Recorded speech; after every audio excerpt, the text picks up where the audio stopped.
Welcome to everyone. I pay heartiest congratulations to all my well wishers.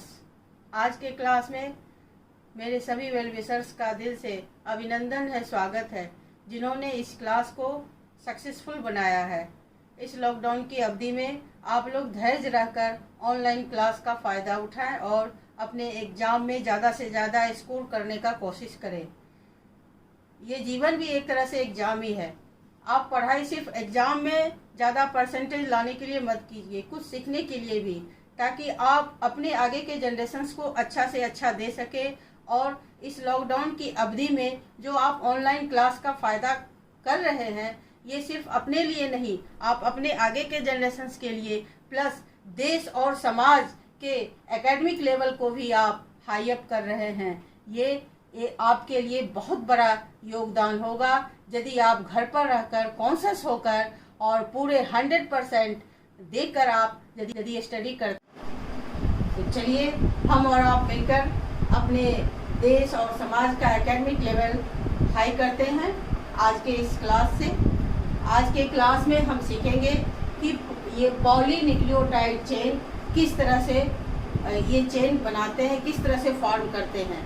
इससे पिछले class में हमने सीखा था कि न्यूक्लिक एसिड में जो पॉलीन्यूक्लियोटाइड चेन बनता है उसमें किस तरह से नाइट्रोजनस बेस और शुगर दोनों जुड़कर न्यूक्लियोसाइड बनाते हैं, और ये न्यूक्लियोसाइड फॉस्फेट से जुड़कर फिर ये न्यूक्लियोटाइड बनाते हैं। तो हमने उसमें सीखा था कि एक न्यूक्लियोटाइड का फॉर्मेशन बनने के लिए क्या क्या चाहिए और वो किस तरह से जुड़ते हैं, कौन सा बॉन्ड बनता है। और आज सीखेंगे कि चूँकि न्यूक्लिक एसिड पॉलीन्यूक्लियोटाइड चेन होता है, तो हमें ये जानना चाहिए कि पॉलीन्यूक्लियोटाइड चेन कैसे बनता है। तो यहाँ देखिए, पॉलीन्यूक्लियोटाइड चेन तब बनेगा जब एक से ज़्यादा न्यूक्लियोटाइड मैनी न्यूक्लियोटाइड्स एक साथ जुटेंगे। तो इसके लिए हमने 1 2 3 4 4 न्यूक्लियोटाइड को अलग अलग बनाया है। इस न्यूक्लियोटाइड में देखिए, ये शुगर पेंटोस शुगर है और यहाँ ये नाइट्रोजनस बेस है और यहाँ फॉस्फेटिक एसिड है, या इसको फॉस्फेट भी बोल सकते हैं। तो शुगर नाइट्रोजनस बेस से जुड़कर न्यूक्लियोसाइड बनाया और ये न्यूक्लियोसाइड फॉस्फेट से जुड़कर ये न्यूक्लियोटाइड बनाए। इस तरह से ये फर्स्ट न्यूक्लियोटाइड। उसी तरह से यहाँ भी शुगर नाइट्रोजनस बेस से जुड़कर न्यूक्लियोसाइड बनाया, फिर ये इस फॉस्फेट से जुड़कर ये न्यूक्लियोटाइड बनाए। इस तरह first, second, third and fourth 4 nucleotide बने। अब ये चारों न्यूक्लियोटाइड को एक साथ जोड़ना है। तो कैसे जुटेंगे? ये 1 शो करता है कि ये जो पेंटोस शुगर है, इस पेंटोस शुगर के हमेशा फर्स्ट कार्बन से ये नाइट्रोजनस बेस जुटेंगे। ये नाइट्रोजनस बेस का नाइट्रोजन या तो फर्स्ट नंबर पे हो सकता है या 9th पे हो सकता है। यदि ये प्यूरिन बेस है, यदि ये नाइट्रोजनस बेस प्यूरिन है, तो ये 9 नंबर का नाइट्रोजन फर्स्ट कार्बन से जुटेगा, और यदि ये पाइरिमिडीन है तो इस पेंटोस शुगर का फर्स्ट कार्बन ये फर्स्ट नाइट्रोजन से जुटेगा। ये पिछले क्लास में आप जान चुके हैं। तो इस तरह इसके और इसके बीच जो बॉन्ड बना उसको ग्लाइकोसिडिक बॉन्ड कहे, और इस शुगर और फॉस्फेट के बीच जो बॉन्ड बना इसे फॉस्फोएस्टर बॉन्ड बोले। यहाँ भी फॉस्फोएस्टर बॉन्ड बना है, यहाँ भी शुगर फॉस्फेट के बीच फॉस्फोएस्टर बॉन्ड बना। इस तरह से जितने भी शुगर फॉस्फेट है सबके बीच में बना है फॉस्फोएस्टर बॉन्ड। अब इस न्यूक्लियोटाइड को इसके साथ जुड़ना है। तो इसके साथ जुड़ने के लिए ये फॉस्फेट इस पहले वाले शुगर के थर्ड कार्बन से जुटेगा। तो चलिए इसको हम जोड़ते हैं। तो ये दूसरा न्यूक्लियोटाइड इस फर्स्ट वाले से जुटा। कहाँ से जुटा? तो इस फॉस्फेट के साथ ये थर्ड कार्बन एटम से जुटा, और यहाँ पर जो बॉन्ड बना ये भी फॉस्फोएस्टर बॉन्ड बना। ये भी कौन सा बॉन्ड हुआ? फॉस्फोएस्टर बॉन्ड बना। फिर अब यहाँ भी 3 थर्ड कार्बन, ये फॉस्फेट इस थर्ड कार्बन से जुटेगा, ये भी फॉस्फोएस्टर बॉन्ड बना। फिर ये थर्ड कार्बन एटम, इसके बीच जो बॉन्ड बना ये भी फॉस्फोएस्टर बॉन्ड। इस तरह से ये फिर जो नया आएगा वो भी इस थर्ड रिंग से जुटेगा। तो इस तरह से हम क्या देख रहे हैं कि इस चेन पॉलीन्यूक्लियोटाइड चेन बनने में जो ग्रो अप हो रहा है चेन, वो थर्ड की तरफ जा रहा है। तो इस चेन का जो ऑर्डर है, जो डायरेक्शन, हम इसको लिख सकते हैं 5 to 3। तो जो भी पॉलीन्यूक्लियोटाइड चेन जो बनेगा, जो भी चाहे वो डीएनए का हो या आरएनए का हो, उसका डायरेक्शन 5 से थर्ड की तरफ होगा। और अब आप अच्छे से समझ लिए कि पॉलीन्यूक्लियोटाइड चेन में जो एक न्यूक्लियोटाइड दूसरे से, दूसरा तीसरे से एंड सो ऑन जो जुड़ेगा, तब जाकर पॉलीन्यूक्लियोटाइड चेन बनेगा और तभी न्यूक्लिक एसिड का फॉर्मेशन होगा। यहाँ एक और नया चीज जानना है कि ये अब हमको सीखना है कि फॉस्फोडाइस्टर बॉन्ड क्या होता है। तो अब देखिए ये जो चेन बना, कंटिन्यूटी चेन बन रहा है, तो अब देखिए कि ये जो फॉस्फेट है, इसके पहले भी यहाँ क्या है, फॉस्फोएस्टर बॉन्ड, और ये इसके बीच में भी क्या है, फॉस्फोएस्टर बॉन्ड। इस तरह से ये दो फॉस्फोएस्टर बॉन्ड है, तो इन दोनों को एक साथ मिल करके हम क्या कहते हैं, फॉस्फोडाइस्टर बॉन्ड। क्योंकि डाई मीन्स क्या होता है, दो। जब दो ईस्टर बॉन्ड हो तो उसे हम फॉस्फोडाइस्टर बॉन्ड कहेंगे। और ये फॉस्फोडाइस्टर बॉन्ड जो है बहुत इंपॉर्टेंट रोल इस पॉलीन्यूक्लियोटाइड चेन के बनने में प्ले करता है, क्योंकि यही लगातार एक तरह से ब्रिज का फॉर्मेशन करता जाता है और यही बैकबोन बनाता है किसी भी न्यूक्लिक एसिड का। कोई भी न्यूक्लिक एसिड बनेगा तो बिना पॉलीन्यूक्लियोटाइड चेन के बन नहीं सकता, और पॉलीन्यूक्लियोटाइड चेन बनने के लिए फॉस्फोडाइस्टर ब्रिज का बनना बहुत जरूरी है। चाहे वो फॉस्फोएस्टर बॉन्ड हो या फॉस्फोडाइस्टर बॉन्ड हो, ये जब तक बनेंगे नहीं तब तक पॉलीन्यूक्लियोटाइड चेन का फॉर्मेशन होगा नहीं। अब आगे का टॉपिक हम समझेंगे स्ट्रक्चर ऑफ डीएनए। डीएनए का फुल फॉर्म होता है डीऑक्सीराइबोन्यूक्लिक एसिड। डीएनए का स्ट्रक्चर जानने से पहले हमें इसके हिस्ट्री के बारे में जान लेना चाहिए। डीएनए के स्ट्रक्चर से रिलेटेड बहुत सारे साइंटिस्ट ने अपना अपना कंसेप्ट दिया। जो फेमस कंसेप्ट है उसमें एक पहला नाम आता है पीए लेवेनी। इन्होंने जो हाइपोथेसिस दिया उसे हम टेट्रान्यूक्लियोटाइड हाइपोथेसिस कहते हैं। इन्होंने ही बताया कि डीएनए में बेस 4 तरह के बेस होते हैं, एडेनिन, गुआनिन, साइटोसिन, थाइमिन। और यही चूंकि बेस 4 होते हैं इसलिए न्यूक्लियोटाइड भी 4 हुए, और इसलिए इस हाइपोथेसिस का नाम पड़ा टेट्रान्यूक्लियोटाइड। और यही 4 बेस रिपीट कर करके डीएनए का फॉर्मेशन करते हैं। इसके आगे दूसरे और भी साइंटिस्ट आए, लेकिन जो फेमस हुआ उनका नाम है चार्जॉफ रोल्स। इन्होंने चार्जॉफ साहब ने जो प्रिंसिपल दिया उसका नाम है चार्जॉफ इक्विवेलेंसी प्रिंसिपल। इन्होंने बताया,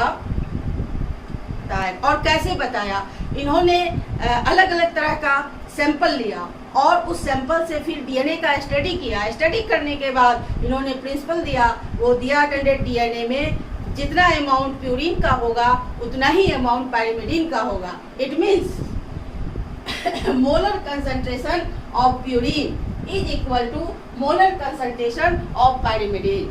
आप जानते हैं कि प्यूरिन में 2 तरह के बेस होते हैं, adenine and guanine. It means कि एडेनिन और गुआनिन का जितना अमाउंट होगा उतना ही अमाउंट पाइरिमिडीन यानी कि साइटोसिन और थाइमिन का होगा। तो इस तरह से इसको हम मैथमेटिकल रिप्रेजेंटेशन दे सकते हैं like this, A+G/T+C is equal to 1। A for adenine, G for guanine, T for thymine and C for cytosine. अब इस स्टडी को उन्होंने और आगे बढ़ाया और इस तरह से उन्होंने दिखलाया, ये अमाउंट से रिलेटेड है। ये जो प्रिंसिपल है वो अमाउंट से, और ये इन्होंने ये बताया कि जितना एडेनिन होगा उतना ही थाइमिन होगा, जितना गुआनिन होगा उतना ही साइटोसिन होगा, और जितना शुगर होगा उतना ही फॉस्फेट होगा। लेकिन ये जो कंसेप्ट दिया, this is valid only for double standard DNA. ये जो कंसेप्ट है ये सिंगल स्टैंडर्ड के लिए नहीं है, ये डबल स्टैंडर्ड डीएनए के लिए है। यदि डीएनए सिंगल स्टैंड का है तो उसमें ये फॉलो नहीं होगा, ये सिर्फ डबल स्टैंडर्ड के लिए फॉलो अप है। और अकॉर्डिंग टू दिस कंसेप्ट यदि हमें क्वेश्चन दिया जाए कि कोई भी डीएनए का सैंपल है और उसमें हमने पता किया कि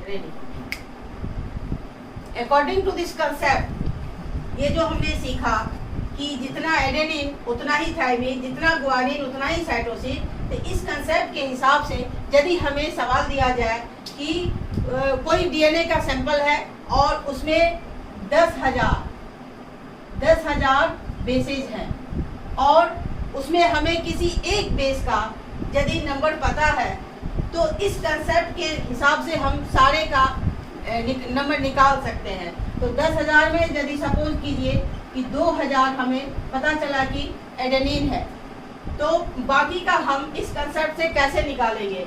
तो 2,000 यदि एडेनिन है तो इसका मतलब ये कंसेप्ट बताता है कि जितना एडेनिन है उतना ही थायमिन। तो 2,000 एडेनिन है तो 2,000 थायमिन होगा। इट मीन्स कि 10,000 में ये 4,000 क्या हो गए? एडेनिन और थायमिन बचे कितने? 6,000। तो 6,000 में चूंकि किसी भी न्यूक्लियोटाइड में 4 ही बेस होते हैं तो एडेनिन और थायमिन है, और ये थायमिन इसलिए लिया कि ये कंसेप्ट जो है डबल स्टैंडर्ड के लिए है और डबल स्टैंडर्ड डीएनए में एडेनिन थायमिन के साथ पेयर कर सकता है और दोनों इक्वल होगा। बचे 6,000, तो इसको 2 से डिवाइड कीजिए तो 3,000 गुआनिन होंगे और 3,000 साइटोसिन होंगे। अब ये जो कंसेप्ट है कि molar concentration of purine is equal to molar concentration of pyrimidine, इसको भी हम समझ लेते हैं इसके हिसाब से। तो 2,000 कितना है? एडेनिन, तो यहाँ एडेनिन की जगह 2,000 लिख दिया।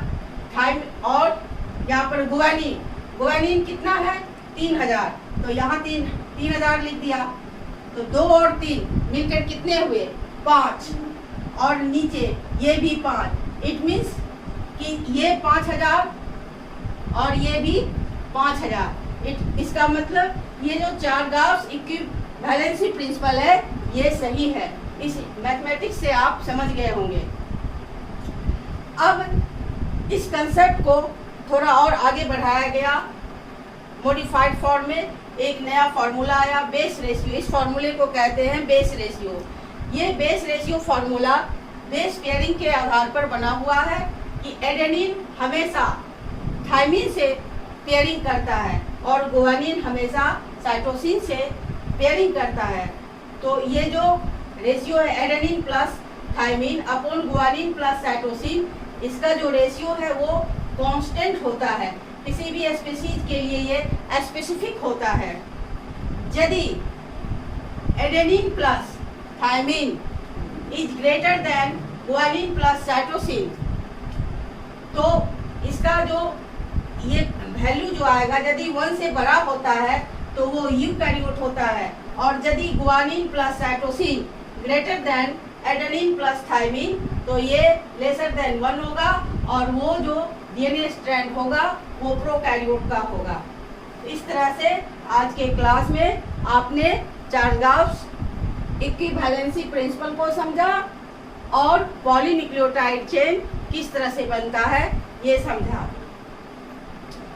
एक ये भी चीज जान लीजिए कि प्रोकैरियोटिक में गुआनिन और साइटोसिन ये जो है ये यदि ज़्यादा होगा, ये नीचे है, तो निश्चित रूप से ये क्या होगा? ये हमेशा 1 से क्या होगा? इसका जो रेशियो आएगा बेस रेशियो वो हमेशा 1 से कम होगा, और 1 से कम होगा तो इसका प्रोकैरियोट डीएनए होगा और इसका जो मेल्टिंग पॉइंट है वो ज़्यादा होगा, क्योंकि गुआनिन और साइटोसिन के बीच ट्रिपल हाइड्रोजन बॉन्ड होते हैं। थैंक यू आज के क्लास के लिए, और अगले क्लास में हम डीएनए के जो है स्ट्रक्चर है जो वाटसन क्रिक ने दिया था उस मॉडल को जानेंगे। धन्यवाद। अब आपने आज की पढ़ाई पूरी कर ली। आज के लिए मैं क्वेश्चन रख रही हूँ, उसका जवाब आप कमेंट बॉक्स में दीजिए। पहला question, what is phosphodiester bridge?